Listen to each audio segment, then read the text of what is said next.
Abhishek head మీకు చెప్పాను కదా! పవర్ ప్లే వరకు వికెట్లు పడొద్దండని. మీరు అదే పనిగా పవర్ ప్లేలో ఔట్ అయిపోతే, ఇప్పుడు చూడండి మ్యాచ్ ఈజీగా గెలిచే మ్యాచ్ ఓడిపోయాం.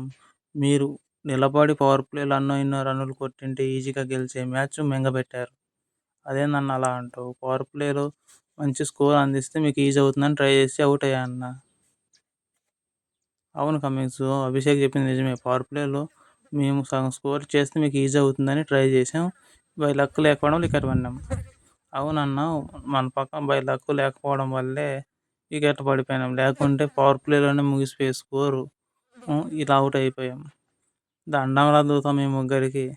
మిమ్మల్ని నమ్ముకొని మ్యాచ్ మొత్తం మీ చేతిలో పెడితే అపోనెంట్ టీమ్స్ గెలిచేలా వికెట్లు ఇచ్చేస్తున్నారు. మిమ్మల్ని నమ్ముకుంటే మాత్రం ఫ్యాన్స్, మేనేజ్మెంట్ నా మీద ఫైర్ అవుతారు. క్లాసేను.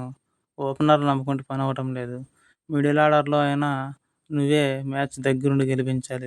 లేదంటే మ్యాచ్ ఓడిపోతాం. ఏంది మ్యాచ్ గెలిపించేది? ఎప్పుడో గెలిచే మ్యాచ్ మీ బౌలింగ్ వల్ల మ్యాచ్ మింగింది. లేదంటే ఈజీగా గెలిచేవాళ్ళం. బౌలింగ్ నేర్చుకోండి ఫస్ట్ మీరు. చక్రవర్తి, వైభవ్, రసెల్ ఏం వేసారా బౌలింగ్? మీ బౌలింగ్ వల్లే మ్యాచ్ గెలిచింది. లేదంటే ఎప్పుడో ఓడిపోయే వాళ్ళం. దాందేముందన్న, మీరు మంచి స్కోర్ ఇవ్వండి. మ్యాచ్ మేము గెలిపిస్తాం కదా, మేము చూసుకుంటాం కదా. మీరు స్కోర్ బాగా ఆడండి. వెంకటేష్ అయ్యారు మ్యాచ్ మింగుతున్న టైంలో భలే వచ్చి కొట్టావు స్కోర్. లేదంటే ఎప్పుడో ఓడిపోయే వాళ్ళం. దాందేముందన్న, నేను మ్యాచ్ మింగుతుంది అనుకున్నాను. హైదరాబాద్ వాళ్ళు బౌలింగ్ సరిగ్గా లేకపోవడం వల్ల నేను అంత బాగా ఆడాను. లేదంటే మ్యాచ్ ఈజీగా ఓడిపోయే వాళ్ళమే. సార్ డెత్ ఓవర్ బౌలింగ్ సరిగ్గా లేదు కాబట్టి మనం మ్యాచ్ ఈజీగా గెలిచాం. క్లాసేను హెడ్. ఈసారి మ్యాచ్ మనమే దగ్గరుండి ముందుకు తీసుకువెళ్ళి మిగతా మ్యాచ్ గెలిపించాలి. లేదంటే ఇక ఫైనల్ కూడా వెళ్ళడం కష్టమే.